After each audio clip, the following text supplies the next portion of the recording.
ಕೋಟ್ಯಾಂತರ ರೂಪಾಯಿ ಬೆಲೆ ಬಾಳೋ ಫಸಲು ಹಾಳಾಗ್ತಾ ಇದೆ. ಈ ಬಿಸಿಲಿಗೆ ಒಣಗೋಗ್ತದೆ. ಯಾರು ಜವಾಬೆ, ಯಾರು ಹೊಣೆ? ಕಳ್ಳರು ಕಾಕರು ಹಾರ ಹಾಕೊಂಡು ದೊಡ್ಡ ದೊಡ್ಡ ಕಾರಲ್ಲಿ ತಿರುಗಾಡ್ತಾರೆ. ಅವ್ರನ್ನ ಯಾರು ಕೆಣಕಲ್ಲ.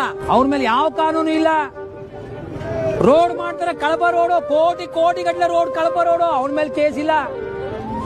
ಎಷ್ಟು ಆಸ್ತಿಗಳು ನುಂಗ್ತಾನೆ, ಗೋಮಾಳಗಳು ನುಂಗ್ತಾನೆ, ಅವ್ರ ಮೇಲೆ ಯಾರ ಮೇಲೂ ಕೇಸ್ ಇಲ್ಲ. ಇವತ್ತು ಏನೋ ಸಿಂಗಲ್ ಪೇಜ್ ಕರೆಂಟ್ ಹಾಕೋಣ ಅನ್ಬಿಟ್ಟು ನಿಜಪ್ಪ ರೈತರು ಬೆಳೆ ಒಣಗ್ತಾ ಇದೆ, ಓಟ್ಸ್ ಯಾರು ಕೊಡ್ತಾ ಇದೋ? ಈ ದೇಶಕ್ಕೆ ಅನ್ನ ಹಾಕ್ತಾ ಇದೀವಿ. ಯಾವ ಅಕ್ರಮ? ಎಷ್ಟು ಕೋಟಿ ಅನ್ಯಾಯ ಮಾಡ್ತಾರೆ, ಎಷ್ಟು ಕೋಟಿ ಲೂಟಿ ಮಾಡ್ತಾ ಇದಾರೆ.